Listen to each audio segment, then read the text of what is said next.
Okay. Will I hello and welcome us in? I think so, yeah, because I think I've Okay. even if I did the last one, I've Well, you edited did in, you did the I've intro. done You the did the intros, so yeah. I feel like I've taken them, and we're nothing but fair. Yeah, yeah. Equitable to a fault. We record with years gaps between, but we're like, no, it's your turn now. You do the intro, and in 5 years I'll do the intro.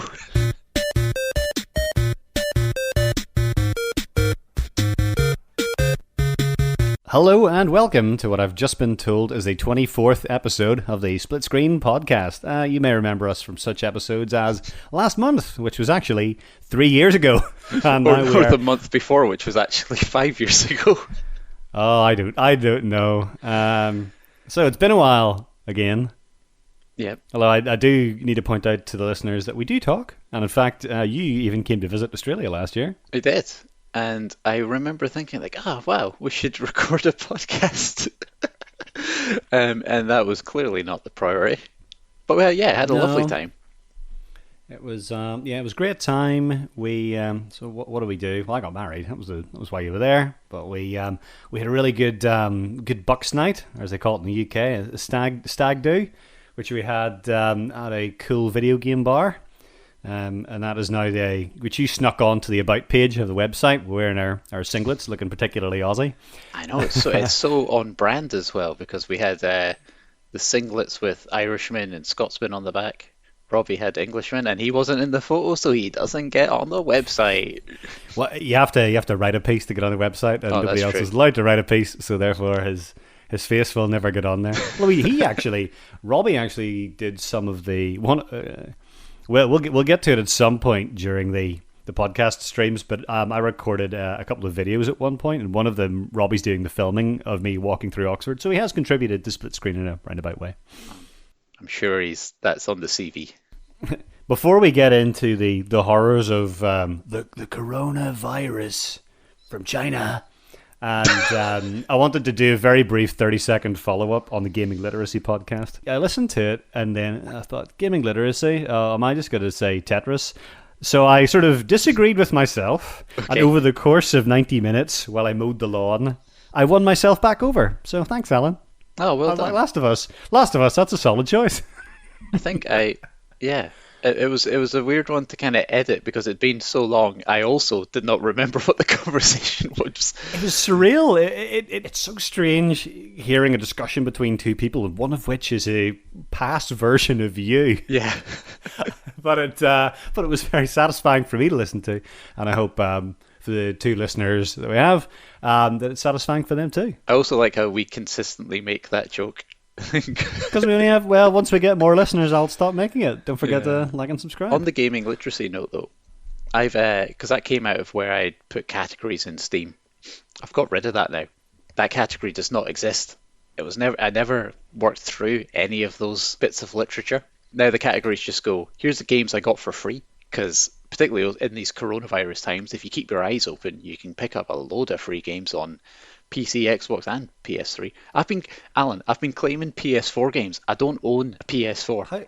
How have you been claiming them? Well, you just create a Sony account, and then you can go on and add it to your thing, Wow. your nebulous account. Because if in the future, if I get a PS5 or 6 and there's backwards compatibility, I didn't even know there were free games. The best free game hack I've found is you don't need to load the Epic Games launcher. You can actually load the Epic Games website on your phone. yes, that is also very good. So that just saves time when you're claiming GTA and Fez again and all the other games that you already got for free. Did you get them for free? Did you get them in a humble bundle? I don't know. I don't know where they came from. I started playing Saints Row the Third the other day, and I have no idea when I purchased that. I don't even know what year it was released. It just we've talked about piles of shame before, and even though I stopped buying a lot of games, it just gets bigger and bigger through Same. the sheer, what's the word? The sheer accrual of free stuff. Yeah, it's not. Yeah, like there's very few games that I go out and buy and have that I don't play. There's actually relatively few games that I buy and then I've never played. There's a handful.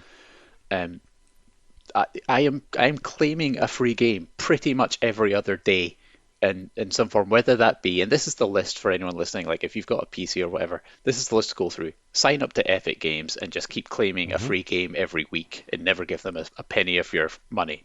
They've got Fortnite, they'll be fine. Sign up for Humble Bundle because you get a bunch of free games in the newsletter every now and then. Most of them I've never heard of. Most of them I'll never install, but you can claim it and then you're done. Well, you don't hear of them because they're humble. They don't like to brag about it. You've then got GOG. Occasionally you'll just get, again, a free game giveaway on Good Old Games. And then, yeah, there's a couple like subreddits of like free game deals or things like that, which you can catch. And that's where I found like the PlayStation one. So I think it's called PlayStation at Home right now, which is the coronavirus, like stay at home, do your part. Okay. Piece. Okay. Stay alert. Is that not what they're telling you in the UK? Just keep an eye out in case the virus walks down the street and ambushes you. Be like, that's a virus. And then that's, you've done your part at that point, so you can relax now. You what you're meant to do is you're meant to make the sign of the cross and back away. Yeah, and go back to your minimum wage job while are not going back. Or I don't know. It's just got political quick. It is. I'll have to bleep that because I can't say that shit. Why not? I won't really. I'm only joking. All governments are. But yeah, I just need to hold out for a year and then I get Australian citizenship, and then then the British government can get, as they say in Australia. That's what's written on the Australian emblem when you get your citizenship. I'd say it's written in Latin, but it's probably not. It's probably just like written in. It's written in direct transliteration of the Australian dialect to English. It just looks like Latin because nobody can decipher it. But I was saying, PlayStation at Home, you can get all of the Uncharted games right now. Even 4. I don't know if maybe not 4. It says the Nathan Drake collection, so I don't know if that includes. That's the first. That's the first 3, well, you can which get I the first have. 3, and that's which I have right behind me. I'm gesturing. Only you can see, but they're over there. So it's PlayStation, and then Ubisoft. Actually, sign up to Ubisoft's Uplay launcher, and right now you can get the Discovery Tours of the Assassin's Creed. I forget the names of them, but the Greek and the Egyptian ones. So those games. What does that mean? What's the Discovery Tours? What is that? Is that Assassin's Creed Origins, or is it not? So in those games, they're very they have a very high level of fidelity for all like the buildings, and I'm trying not to say accuracy because obviously they compress like the sizes of locations down. Yeah, but they do a hell of a lot of art They do a research. good job of replicating certain monuments, and it's a bit like I don't know, like Forza Horizon's model of the UK. It's not quite the UK, but it's got all the main bits. Yeah. Well, what they've done, and in those games, if you actually buy the full versions, there are these discovery tours, which are basically historical walking tours, which they've got like audio guided tours about the history of the various places or the people or the things, which makes sense if you're going to go research all this stuff. Just so that you can get the right shade of aquamarine on a statue, you might as well put some info in to say, by the way, we did a lot of work on this aquamarine. I think that sounds more enjoyable than the actual games. It is, and I was like, I was going to joke and say, if Ubisoft give away a game for free every week, then you only need to do that once because all they do is release the same game over and over again. Far Cry, you must climb these radio towers which will allow you to find out which people you need to assassinate, which animals you need to skin. Ghost Recon, you will need to climb these radio towers, for that will tell you which men to kill. Assassin's Creed, you will need to climb these towers. It's basically the Easter egg hunt from the start of Stardew Valley, but with 3D graphics and parkour. That's my one sentence review of the Assassin's Creed series. But yeah, I like Assassin's Creed too, and I like Brotherhood. Well, you can just download these tours now. I've got it installed. We can have a look at it after and see what exactly it looks like. Very curious. So and that's how I'm going to stay alert. That's how you're going to stay alert. I've just been downloading Switch games. I got Streets of Rage 4, which is very nice. I got Animal Crossing, the official game of the lockdown. Yes. And you can send yourself to a tropical island and craft things.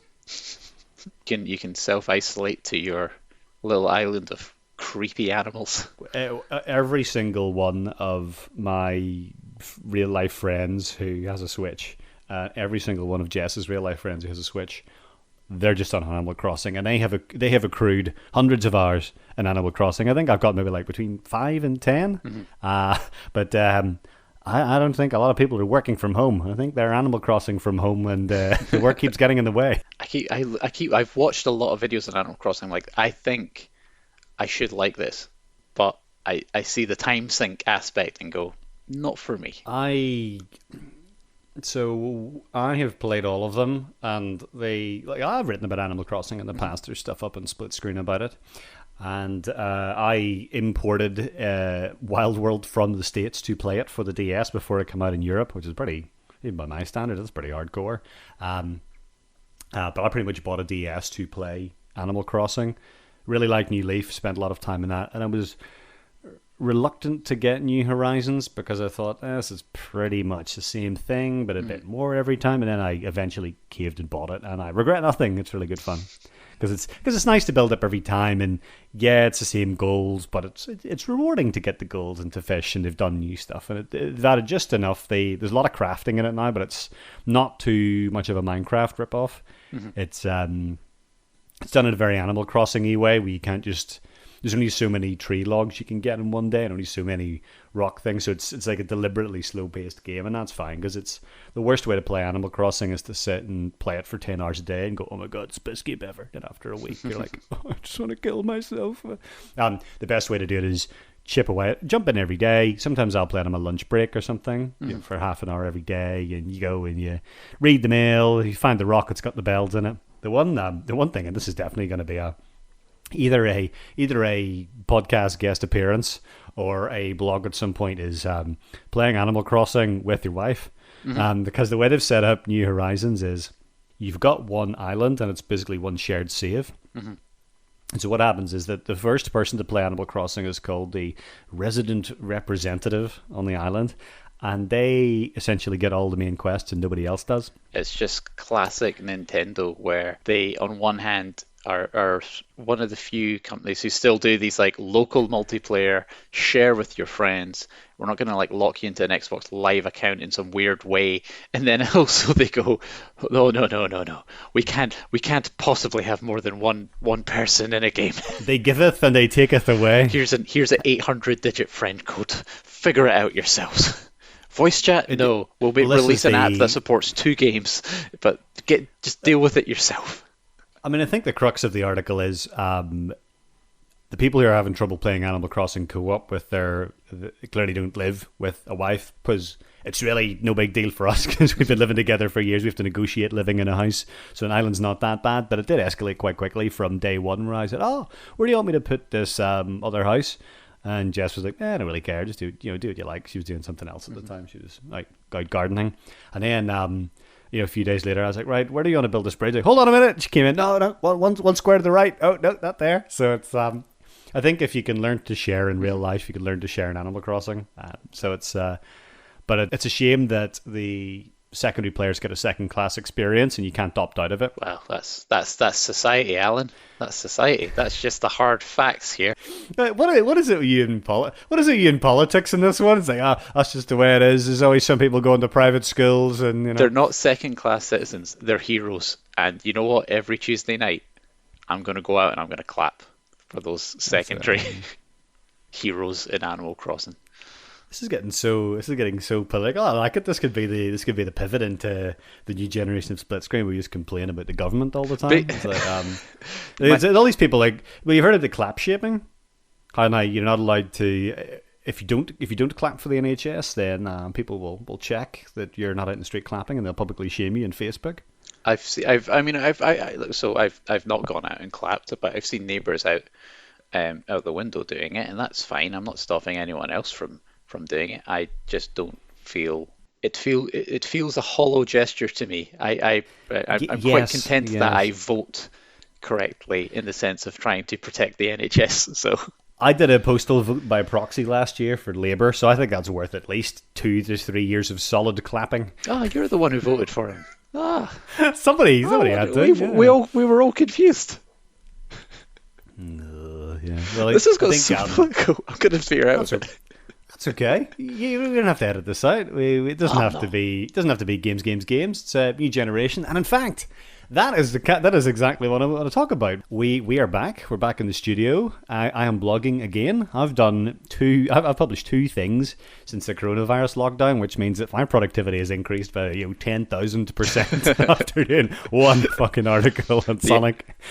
the analytics That- behind split screen don't even know what to do because they're like just max out all the bars. Alan's back. I think the metrics are just soiling themselves. But there's a reason why they're so far up. And it's because of where I've been sharing those articles. But basically after we finished 5 out of 10 and I moved to Australia, I just had, I don't know if you would call it writer's block, but I was so busy first with my visa application and then saving for a house and a marriage and going through three different jobs that even though I completed quite a lot of games and my 2017 and 2018 were pretty high, and we'll get into what the sort of lack of content and how I've had to pivot what I'm doing. But yeah, I basically wrote nothing, and I didn't feel terribly bad about it, and I felt like I had quite a few ideas that I wanted to get out, and those ideas are still nascent.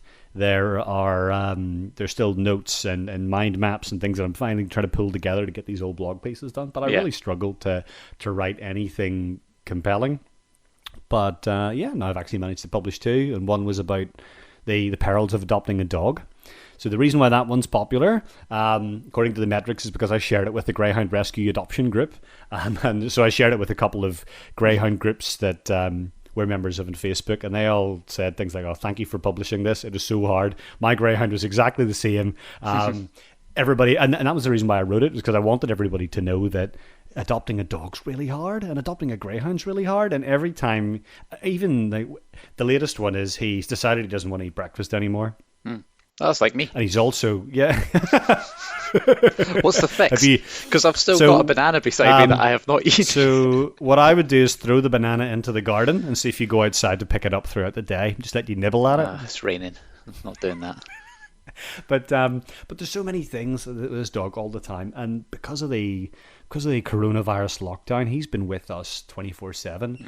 And now if I go on the other side of the baby gate into the office, like today we did a big tidy up of the house, and he just cried and cried and cried all day long. He's off his nut, I think is the correct term. So the reason I wrote that is because I didn't want other greyhound adopters to feel like they were shit parents, as I did, because everything's normal. The solution to the dog not eating breakfast is, it's really common. Lots of dogs do this.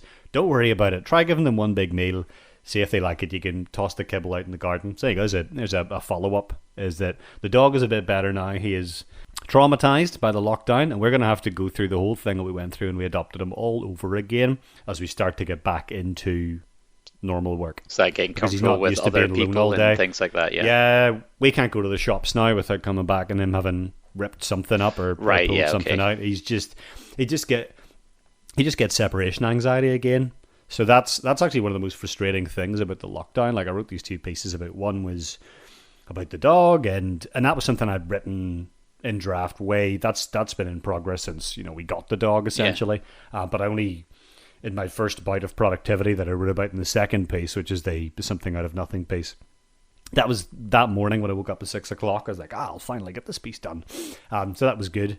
But yeah, we can't take him to the shops or anything now. Just he's lost it. But it's been tough. It's although there have been good things from working remotely. The biggest thing was I don't have to do a 3-hour commute to Sydney and back anymore, which is great. The downside has been the dog is totally fucked up now, Yeah. and we're gonna have to train him as we go back to work again. So that's been frustrating, and I think we talked about how I got married last year and you came over, and right after that we had purchased a house. We were really looking forward to settling down, working on the house. We had these catastrophic bushfires, like truly apocalyptic bushfires that were less than 5 kilometers from my house, Yeah. and were really really boo. And we talked a lot over that time, and it was It is. It's truly apocalyptic fires. Like I've never seen anything like it. It's the kind of thing where we'll look back at, like you can look at movies where there's these like inferno scenes and go, ah, that's quite tame. and everything from the smell of it to the dust all over the car to actually seeing the fires near me app on my phone where it tells you how far away it is. And I had it set up like a 15-kilometer radius for our house and a 15-kilometer radius for the in-laws who are in a different part of the mountains. Right. And it's just fucking traumatizing. And for us to have to go around the house and take photos of things for insurance purposes was awful. You've had a tough year of stuff because all the fires kicked off relatively soon after. Well, your that was the wedding what I and was going to such. get to was we had the fire brigade Christmas party at the end of February, and all these people and the Christmas photos that they'd put up inside this restaurant was everybody in Santa hats, Yeah. standing in front of the fire trucks at the firegrounds. Our wedding venue was not burned, but the surrounding land around it was. Yeah. And so we got out of this. We'd had the fire brigade Christmas party. Oh, we can finally get back to normal. And coronavirus. Fuck you. Death to your dreams. Now, we weren't planning on going anywhere in 2020, which is good. Like, we were planning to probably honeymoon inside Australia, which is what we're going to have to do if we want to have a honeymoon in the next 3 or 4 fucking years because of the massive global recession. But looking forward to 2021. I think it's going to be a new leaf. Yeah, do you remember when like it was 2016 and folk were being like, "Oh, this is the worst year ever" because some celebrities passed away of natural causes? It was 2016. That was David Bowie because I did the Brighton Marathon in 2016 and it's got a David Bowie quote in the back. Right. Even though he's not from Brighton, it's the one. But that was it. Yeah. Everyone was like, "F you, 2016," and Time was like, "Give me 4 years to incubate, and I'll come back with a To, vengeance." to make this the most political podcast of all time, 2016 was Trump and Brexit. God, it was, wasn't it? It was. But 2020 could be coronavirus and Trump too. Brexit's still happening. And Brexit. I think people forget. I think people forget that that's still. Nah, a they thing. got it done. That's what they voted for. Brexit's done now. We Well- all need to move on. The best interest of the country. Just stay alert. Just stay alert. It'll be So, fine. Just stay alert. Yeah, just stay alert. We'll get coronavirus done. I think the UK has got coronavirus done. In one sense. It is done. Coronavirus is done. The UK. Uh, Oh, but it's been like how have you been? Because I have found it working from home okay, and part of the reason for that is without going into too much detail about my work, I'm the only person in my team in the Sydney office, and everybody else is in Melbourne. And there's stuff we did before lockdown. Like we won a trip to Tasmania. We had this beautiful weekend away, and the next time we heard about that area of Tasmania in the news was because of a massive COVID outbreak in a hospital. I went to Melbourne to see my colleagues, and I flew back from Melbourne to Sydney on a Friday. And the following Monday, there were positive COVID cases on the Melbourne to Sydney flight. So if I had gone at a different time, I probably would have contracted COVID. Wow. And so the working from home's been okay because I'm used to doing a lot of WebEx anyway. Been able to use my own rickety 8-year-old Mac, which has Yeah. been fab. But it's been okay. But what I've found really hard is not being able to connect with friends, not being able to connect with family. We've got elderly and unwell relatives, and they're not finding it easy. Things are starting to ease a little bit in Australia, and we'll get to see friends again, which will be great. Yeah. But I think that's been the hardest because there's been so many trade-offs. Like I've been exercising far more than I used to. That's been good. That's where the commuting time's essentially gone into half Animal Crossing and half running around the neighborhood. But yeah, how have you found it? So there was you had a really good transition on generations earlier, which I'm going to quickly jump back to because the silver lining for all this lockdown for me, I'm going to start with the positive. The silver lining for all this lockdown is that it's meant that I've been able to work from home and be home throughout pretty much the whole third trimester of my wife's pregnancy. So Lisa and I are Greg's having gonna a be baby. a dad. Surprise! Hey, this is your incentive to get this out quick because you have to get it out, before you become a Oh my dad. God. Like the due date is 1 month tomorrow, right? So the way that pregnancy works as well, we'll have a full-term baby in about 2 weeks. So we could it's no longer this idea of like, oh, we're pregnant next year, we will have a kid. Isn't that wild? To like seeing scans, which are crazy because it's the motion that you see in an ultrasound, like on the screen. You see the pictures, and that's like lovely. It's something else when you're actually seeing them move, and you're like, there is a human baby in there. And it's like, and we made it. Like that's insane. so we've so this yeah, and the silver lining is like I've been able to stay at home, work from home. I do projects for a living, but the project I'm on I can comfortably do from home right now. So that's been really nice. It's kind of it's a bit like I think the negatives then is probably the same as what everyone else is feeling. It's like the uncertainty about, oh, what's the future kind of look like? Now I think Hmm. I'm probably trying to be a bit either I'm just less informed, or I'm holding on to a bit of optimism in the sense that things will return to a normalcy in some time. It's just a question of how long.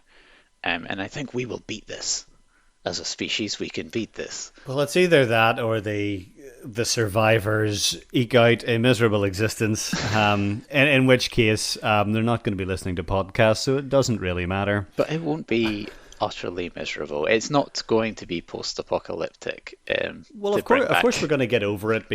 I mean, this is some of the interesting stuff, is we don't know if people can catch COVID-19 twice, Mhm. and there's lots of unknowns, and there's things like there's never been a. This is all the spooky stuff, you know. Mhm. We don't know if people can get it twice. There has never been a vaccine for SARS, so there's actually no guarantee that we'll get a vaccine for it, and it might come and go like a seasonal flu. Mhm. So it's, but yeah, of course, humanity's going to get back to normal at some point. But I think that I think it will stick with people. Yes, I think I like think because the defining event for our generation was probably 9/11, which even though it didn't happen, was just such a traumatic incident that we all remember it, because you and I would have been around, what, 16, 15, 16 at the yeah, I time. mean, I Yeah. can think of like the moments when I heard about it, in terms of like we're walking back from the bus, my brother and I walking back from the bus from school, and a neighbor like opened the door and was like, "Boys, you need to go home, like right now." So Hmm. we like ran down because, no context given, and then just, What? Why would you do a that to neighbor young we've kids? never spoken to, like, because it's just that, like, people were in that state of shock of like, I need to, I guess, do something, tell something, like, you can't be out there, you know. Yeah. Well, But and then because the what fix. happened was we. So what happened when you got home? Did you go, oh, okay, No, like let's then we watch kind of TV? transfixed watching the news, I think, because this was like probably it was Yeah. between I don't know, I need to check the timings. But in my memory, it was like between the first and the second plane hitting. If not, it was fairly soon after. But before the towers had collapsed, I'm pretty sure we watched that happen live. But again, I don't know if Hmm. the time zones might not be true. It might just be the way that them having seen the footage so often, so many times Oh, in the let's years after. see. What do they call it? The Mandela effect, Yeah, but that's where yeah, people had like I forget the Mandela effect, so I'm not gonna bullshit it. everyone But is basically, everyone everyone it's thinks that they were Nelson Mandela and that they spent 30 years in a South African prison. That's what the Mandela no, effect is. it's a bigger twist, and everybody thinks they were Winnie Mandela. Um, I'm gonna look this up. So the Mandela effect is a phenomenon where a large number of people have a false memory about an event. And what happened was Nelson Mandela died in 2013, and a lot of people remembered him dying in prison in the 1980s. But all I remember about 9/11. This is the grimmest podcast of all time. There you I'm go. laughing because it's like what shall we talk about? We should talk about writing, We're talking about and we video game and stuff. what we're doing is we're charting a path through the darkest political moments of our life. What I I'm remember what having a happened was baby, Alan. This is the world eh, I'm bringing. This is the person I'm turned into.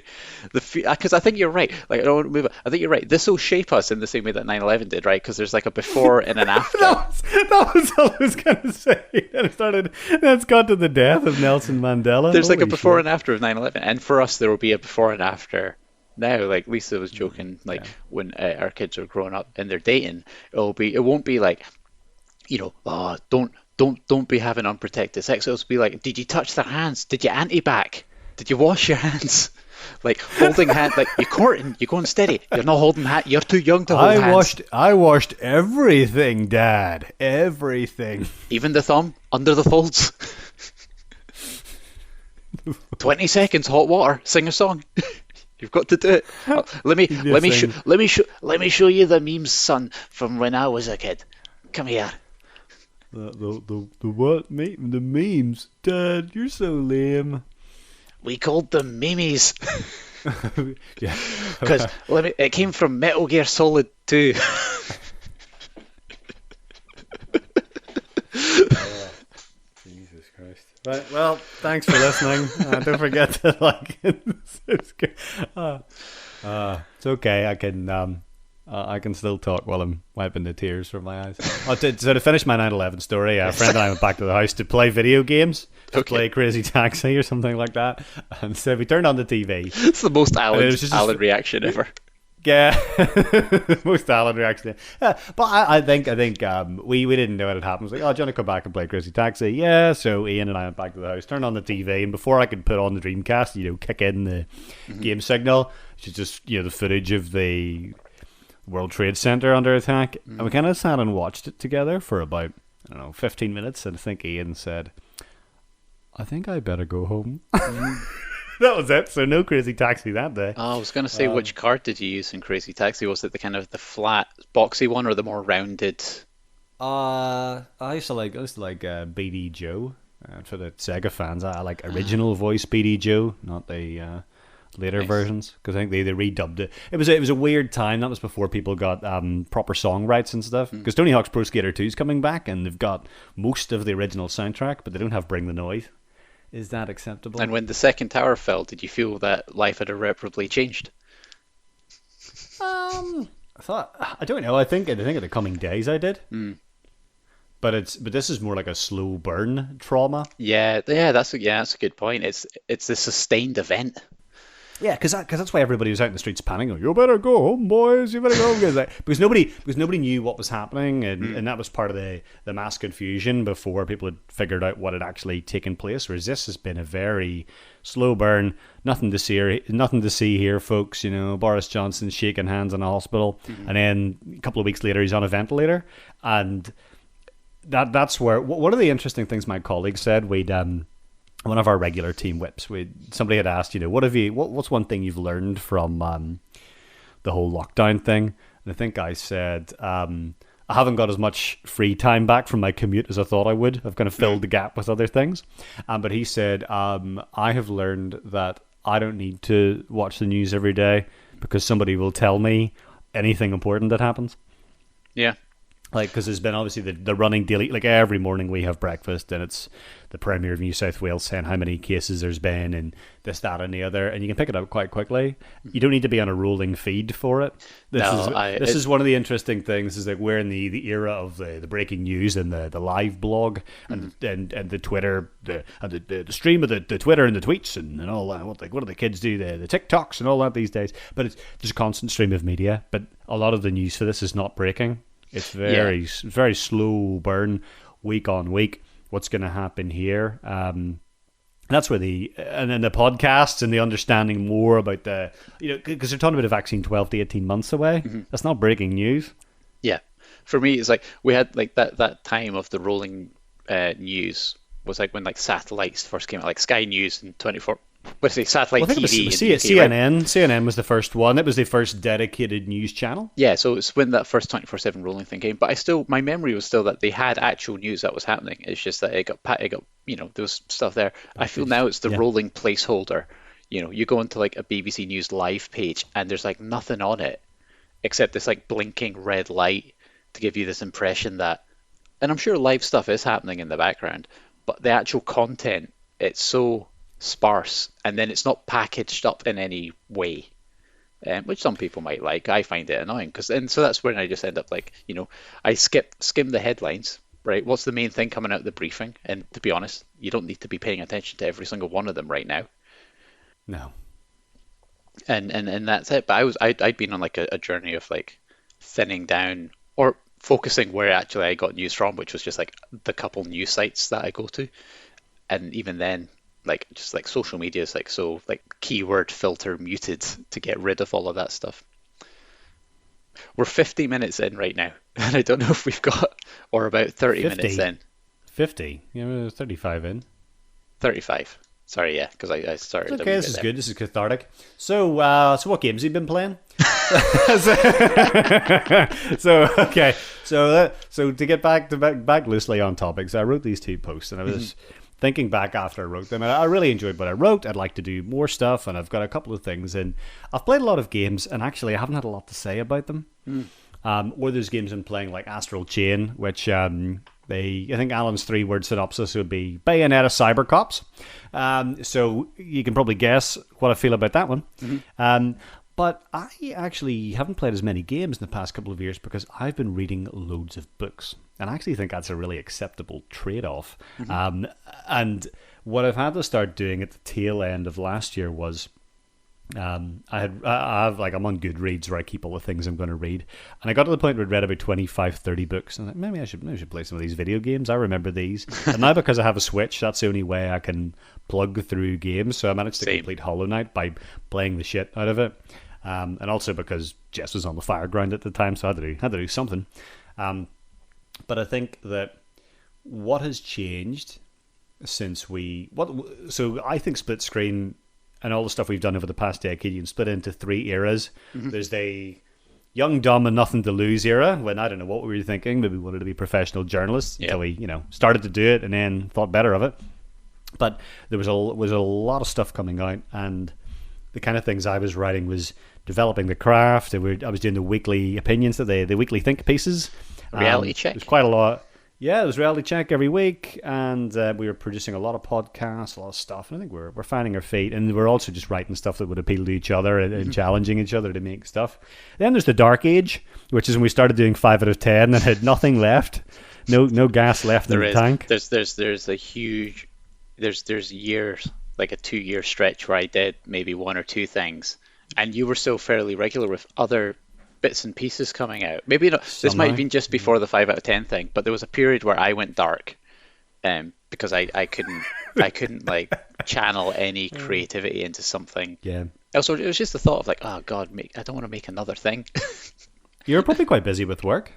That too as well. And that's the other big part of it. We've been busy doing other stuff, but that was part of the reason why we stopped 5 out of 10ing. But now I feel like there's this third weird transitional phase where I've spent the past couple of years trying to figure out what I want to write, and I have been writing a lot. I just haven't been doing it for split screen. I've been writing in a journal, and that kind of thing. I've been writing my wedding speech. I've been doing plenty of writing. It just hasn't necessarily made it to publication, and that's why I've been doing stuff like mind mapping, trying to get through the ideas more quickly and understanding which ones are going to bear fruit. Because sometimes I'd write a couple of paragraphs of something, and you'd be 500 words deep, and you think, this is kind of shit. This isn't good enough to publish. And if I'm only going to publish one article every 2 or 3 years, it has to be something I think is good, right?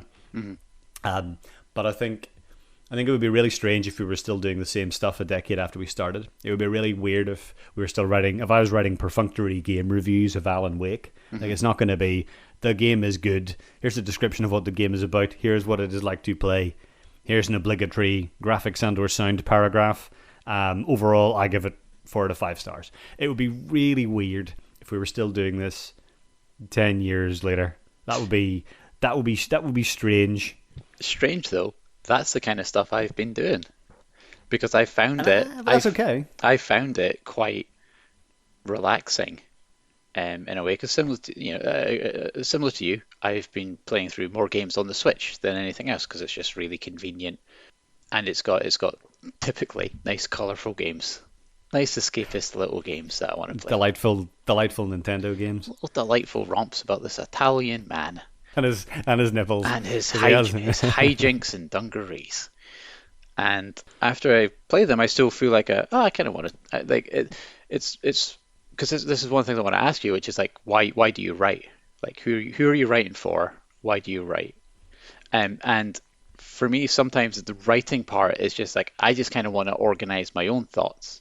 And I enjoy that, you sent this mind mapping bit of software app, I believe the kids call it. MindNode, I think it's called. Available in the iOS store. Available in the App Store, or not the Google Play Store. I found this very useful because normally when I write, similar to you, I could start writing something, get so many hundreds of words into it, and then I would either lose the steam because I had to stop writing because I can't sit at a computer away for a couple hours necessarily. at a time, or I would just kind of lose interest in it. And so there's like loads of drafts stretching back a couple of years on the split screen page of various posts, most of them like game review type things, where if you go into it, you'll see actually it wouldn't take long to kind of finish each of them off and get them out. But then I go, well, I've done the articulating of how I feel about it in my head, so I've got the value out of it. I don't know if anyone Yeah. really needs to know how about what's one of them, Doki Doki Literature Club and Pony Island. I've got an article about the two of those games. Those were things that were vaguely relevant 4 years ago. So is there any point in pushing it out? Probably not. I But I think the answer is I like no. I think organizing the and answer is cleaning no. things. So You've got one in there, without going too far behind the scenes, you've got one there, it's called like, it's a Mario Kart one. yes, And I was like, oh, I know what this is about. It's just a list of things you wished were in the game. yeah. Just a list of bullets. Like, come on, man, use notes on your phone for this. Well, that's it. There's so many weird ones. There's a couple that I want to genuinely finish, but they're like the weirder things. Like there's one called, I don't think I've pitched it. I tried pitching this to Rick and it failed miserably. So I fully expect this to fail again. It's called Frying an Egg Through the Ages. Okay, okay. What I want to do, it was kind of a reflection on the different ways, different little eras of writing about games. And these are my eras that I'm making up. And like the earliest ones, it's like writing about them as software applications. And then there's like an era where it is like the graphics, gameplay, sound, controls era. And then there's the era of new games journalism. And then there's the era of the YouTube streamer. I see we're back to the graphics and gameplay. Well, that's it. It could be like, yeah. But rather than actually writing like a perfectly fine, probably more legible, telling of that, because it's kind of interesting. Because I think the current trend right now, outside of actual publications, is really bad. I'll talk about this whenever we talk about YouTube. This is for the after show. After show. How shit everything is, and that was better back when we were doing it. But what I wanted to do was to talk about these eras. Rather than talking about games, I would talk about frying an egg. And so the first one would be like. So you're saying that Rick you lost Rick in this? That's very surprising. So the Please first continue. one would be like the plain instructions on how to fry an egg, and then the new games journalism one would be like the opening paragraph is like, I am in the water surrounded by the boiling bubbles. My shell cracks open. And then like I am an egg. and then the second paragraph is like, frying an egg has been a staple in the breakfast since 19. You know how it does that weird shift out of like in game to okay, I'm talking about a game now. It needs to be people who have like maybe three or 4 degrees in like ancient history, or I don't know, Beowulfian ancient English. It has to be like, well, Freud said in 1909 about the dreams. Like, go with it. Just many believe the egg imagery derives from Oedipus and the or whatever thing. And then I have this degree, and I'm damned if I'm not going to. Yeah, and then it. you get to like the streamer one where it's just like, hey guys, what's up? It's your boy, this and that. I'm going to fry an egg now, but first I got to tell you, you take 6 minutes to fry an egg. First I got to tell you about ExpressVPN. That's it, exactly. VPN providers to sell your data for adverts with ExpressVPN. And so that's been something which I was going to do it as an infographic. Then I was like, okay, I'll just write it out. And then now I'm thinking like, actually, that could be like quite a good wee video. And then there's like the podcast era as well. Where it's like just a podcast. 40 minutes, just 45 minutes of people talking about 9/11 and coronavirus, and then 5 minutes of video games at the end. Oh, and then one of the final ones is I want to do like the Egg Maker's Toolkit, where it's like a parody of the Game Maker's Toolkit. Okay, I've gone from thinking this is the worst idea I've ever heard to this might have merit. So what I think you should do is mind map it out. Yeah, well, and that's start what to I'll do. flesh out. What you do is you mind map it out, you flesh out the subtopics. Because whenever I did this with Astral Chain, I thought, nah, I've not played enough of this yet. I think there's something to say, but I haven't played enough of this yet. That's okay. There's other ones that have, I don't know. If they come out, they come out. But some of them where I have done it the old-fashioned way, where I would just sort of shove bullet points in and start to paragraph those out. Yeah. And I'm not sure if they're quite there yet, and I think they need to be converted to mind maps. And that was when I started doing the something out of nothing one, and I started to map it out. I thought, fuck no, actually there is something here, and I think I can make it not total wank. And that piece was just a response to me being on LinkedIn and seeing all these people I connected to sharing articles. Wow, this is so great. Oh, we can all be so productive and we can be up at 5 a.m. doing sun salutations. You're the one on LinkedIn. I was wondering who that was. I'm the one. Yeah, where I've invited you to my professional network. Split Screen has a page on LinkedIn, I think. Does it? Somehow. Yeah. I don't have a LinkedIn profile. I don't know. Oh well, I guess it Sorry, man. doesn't anymore. But I think so. What I don't know. I think it's totally fine if you want to write it. Like I still want to write about games. Is the long and the short of it. But I don't. Like if I finish something like Super Mario Odyssey, I would really struggle for anything to say apart from, "Hey, this is really good," and say, "This is so good that you will fly from Australia to the UK. You'll get off the plane, and your wife will go, 'God, the turbulence was really bad in that flight,' and you'll go, 'Was it?'" Yeah. your hands and Joy-Con claws. But that's I sometimes finish it and go, "Yep, that's a good game." And I need to, and what I would have done in the split screen version 1 days and the Stone Age is I would have just thrashed something out. It wouldn't have been particularly amazing, but I would have thrashed something out. Whereas now I think, nah, that's okay. I've got nothing to say. What I might start doing is capsule reviews. Like I played a shitload of really mediocre games like Rage from id Software. Like I challenge anybody to find anything to say about Rage from id Software apart from it's the color of rust and leaves a similar taste in your mouth. Like there's not much more to it than that. It's just another yet another shooter. It's a 4-letter word from id. A little bit like Doom and Quack. Yeah. But I think the other part of it is that we haven't got the same time to commit to it. Yeah. I'm not sitting down for hours in front of a monitor or TV. I actually play more games now than I have been for the past couple of years, but it tends to be sitting playing Apex with you and Rick. It's little interstitial moments or moments I've deliberately carved out time for. So I need to get, as I get older, and I'm a dog dad, not soon to be a real dad. I think that's a couple of years down the line, but I think we need to get more selective and smarter about what we want to do. Yeah. I think there's I absolutely agree. There's something about, so what we talked about. There's a couple things in terms of like, there's ideas that we can make, but then you need to have some kind of motivation, or certainly for me, need to have some kind of compelling reason to actually make the thing. Because I could make it. We've proven that in the past. I could make this frying egg thing, right? You could squeeze it out of the sausage factory with all the other the lips and our souls. And sometimes it kind of, you start making it, it gets so part of the way through and go, actually, no, not this one. And it is because like resources are precious, right? Time is limited. Like I think if the decade of articles and podcasts and videos has taught us anything, it's that we have no idea when to cut things. And that would be a good skill to learn. since the original plan for this podcast was to have 2 short, sharp, snappy segments, and we've already gone 50 minutes chat about 9/11 and coronavirus.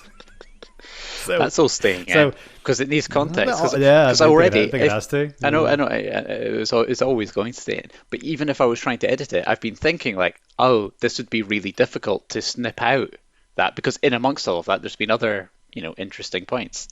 Interesting to who? Well, interesting to me. So it's interesting to me, Mom. It was real to me. Damn it. That's a wrestling reference. But bloody wrestling. I think we need to have a discussion about wrestling and why you still. Why you? Why not you? Why do so many people who seem to have this in the Venn diagram of interests? Why do so many people have wrestling overlapping with video games? I think it's really weird. Like, there's not an overlap between video games and Coronation Street. Yeah. There's an article. There's again another draft article that is on there for me. Is I think it's called "A Drag Queen, a Magician, and a Professional Wrestler Walk into a Bar." That's the title of it, and it's because those are 3 things that I enjoy. I mean, I've kind of fallen off the RuPaul bandwagon. There's just too much of the goddamn stuff out now, but I did enjoy it for a while. So there's drag queens, magicians, and wrestling, and all 3 of them have the willing suspension of disbelief on the part of the audience, right? I know that isn't actually a woman, it's a man dressed up as a woman and doing like a whole joke with the kind of thing that I know that the Undertaker isn't actually a dead man from Death Valley, right? He's not a dead man He's walking. he's Mark Calloway from Texas, but in amongst all of that, he is like a legend, and there's all that kind of interesting stuff. And I also know that, like, Penn did not kill Teller at the end of their show because they perform every night in Las Vegas. So it's a very short term way of doing business. Or they didn't actually cut that woman in half because that would be murder. I think that's I think this is a podcast topic because you need a straight foil to throw the ideas against it. And I can go bad cop and go I vehemently disagree, and then we can cut it all so we seem amicable. But that article sat in draft because that's like for me the interesting observation. I don't actually have much else to say after that. Okay, that's why we need a podcast, so we can take a 5-minute topic and drag it out to 50 minutes. Oh, that that's sounds what good. they're for. And we put it on YouTube, and then we load it with ads. Well, what we want to do, and I guess this is a way to hold us to account, is we do want to do more podcasts. Like, I've been up and done Cast Iron for a year or two as well, and one of the reasons was I really wanted to catch up with Lewis, so we started recording more frequently, and we're now trying to do one podcast every month or two because we want to keep in touch. Now, you and I don't have that problem because we keep in touch more frequently than that. Although we do have the problem that you're soon to be a dad, so this will probably be the last podcast we ever record. I was listening to the Gamers with Jobs podcast, like an old episode, and they always get the classic question of, I'm going to start a family. How do you play games and start a family? And they were just like, I've got like a 1 month old or something like that, and I can't find time to play games. And the guys just went, you're in the dark ages, my friend. Come back in like 2 to 3 years, which is true because that's the point when you can at least leave them alone for like a second and not have to worry about the worst like happening. The kid's the ultimate game now. Yeah, you don't want to go game over with the kid. They only level up once a year. I think that says a lot about the dads. They're like, guys, a newborn. The miracle of life and all that, but how can I get more time to play games? Like, you should have thought about that 9 months ago. Their values are fucked. The people who, I don't, unrealistic. Also, like, I agree. I agree. You have a get out of game free card for me, and after the next month, in fact, anytime anytime in the past 10 years, you can not do any stuff as long as you like. you always be able to play the dad card. I've been cultivating this bad sense of humor for 30 years. I can finally go pro with my dad jokes. You finally got a kid to unleash your big pile of notes, like your tweet drafts. Yeah. And when they're older, I'll be like, no, it was meta. I knew it wasn't funny. Do you get it? They were memes. They were the memes. Remember the memes, boy? Raiden was a stand-in for the player. Oh, you're still going on about that Metal Gear game, Dad. It's just a mashup of ideas. It's just John Carpenter ideas smushed into one game. It's just Metal Gear the third time round. Anyway. Well, we've done that thing where we've ran out of material again. What else is on the notes? Was that it? Well, that's it. Oh, I'm so sorry. That sounded so dismissive. What else? Is that it? Is that the end? People look at their phones and go, the bar's almost near at the end. I guess that's it. Oh, we should probably wrap this up. So one of the things we had a chat before the podcast started, and I said about like segments or something, and I really we use a song by Beck as our intro, and with a couple of the bleeps and bloops moved around. A song called "Girl," and I really wish I'd made something original so that I could have like more interstitial bits. Beeps and boops. Yeah. But I can't be bothered doing that because that involves having to go off and write stuff. And also it would match with the old stuff, and I like consistency as a theme. There's no consistency. All of our website and podcast graphics and things all look totally different. I don't even know what font it is anymore. I think like what I would say is go for your life. Just do a riff. Just do a couple of riffs on the guitar. That's fine. We can change it anytime. Well, I was going to say, is there any, we could just slot in some game music of some kind, or any other music? Because again, it's not necessarily about games. That was kind of a point, right? It's just writing about whatever we want to do. make stuff we want to Yeah. make whenever it is we feel compelled to make it. I think so. And one of the things that whenever I moved to Oxford, I used to have a separate blog called Critical Hits that I then folded into Split Screen because it was getting a bit silly managing all these multiple portfolios, and it's it's just totally unnecessary. I think as we move into the era of married life and being dads and stuff, those are probably more interesting things to talk about than what video games we've been playing. Sometimes the video games will be interesting and sometimes they won't. But for me, and obviously for you as well, we write to make sense of things. We record stuff to make sense of things and catch up and socialize and, I don't know, punt something else into the void. So it's going to be different, but it'll be good different. Like the Australian adverts for Aldi. Good different. Yes, I agree. It will be good different. That's the only part I'm going to snip out was the little hesitation I had there when I was going to try to say something. Not everything else is staying in. Every dark moment we're going to keep in. Yeah, I think it has to stay dark. But yeah, do we need to do the usual outro stuff? We can do, yes. I was going to say, it's split screen is still a thing that's really important to me in a way that it seems odd and not, if I was to try and articulate it, which I'm not going to right now. I don't think I could find the words of value to sum it all up, and I know that's a phrase we use quite a lot. We used to. Yeah, between that and the in jokes that nobody understands. Yeah. So yeah, but it's like it's nice to have a place where to make things, which isn't social media, because I hate social media. So are you losing your voice? Are you tearing up, or are you just needing a drink? As I'm an old man emotional now. I've seen things, kid. We used to make this on Joomla.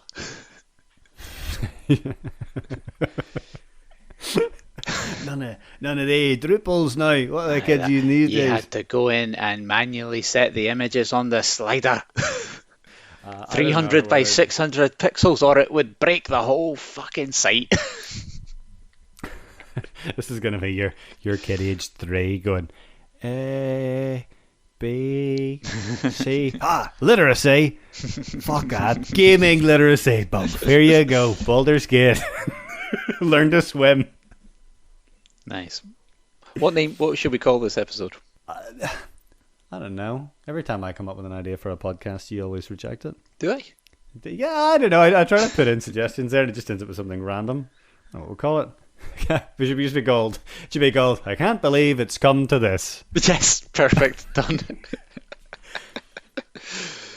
Anyway, if you've liked this podcast, there's a lot of podcasts out there called Split Screen. So congratulations on finding us, and don't forget to like it. You can subscribe in iTunes. That'll do something algorithmically. You can write a review. That'll really do something algorithmically. You can recommend it in Overcast. That's a cool thing you can do that I often do with every podcast I publish. Yeah. To bump them up. You can catch us on split-screen.net. Don't look for me on Twitter because I don't use it anymore. Yeah, that's it. You use Twitter? You on Twitter? No. There is one, but I don't use it. So it's all there. It's all on new era. split-screen.net. Split hyphen, split dash. Or split exactly, dash. Yeah. Split m-screen.net. No, don't put an M dash. Yeah, that's not going to work. They'll convert into, like, I don't know, percent sign and a couple of weird characters. They'll never find us. Yeah. Did we say who we are at the start of this one? I don't think anybody needs that reminder. You're Alan, I'm Craig. Everybody knows that. Anybody listening will know that. And if they don't, that's okay. There's been enough established canon. Before we go, I've got a follow up to the infamous Shargel incident, which was so good that I have a note on my phone to show me what podcast and what timestamp it is. So I'm not going to spoil that one, but the famous Shargel incident. But so got in for my run this evening, and I was in the shower, and I found you get those cosmetic packs for Christmas presents and stuff. Yeah. I always end up with loads of shaving foam and like shaving gel because I don't shave, and I don't shave with a wet razor.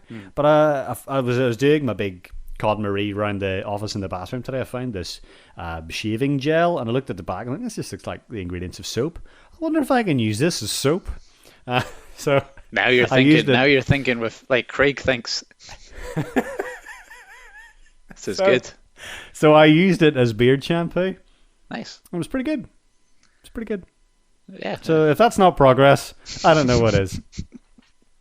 And I did use original source, but I used it on my body as nature intended, Lovely. as the original source intended.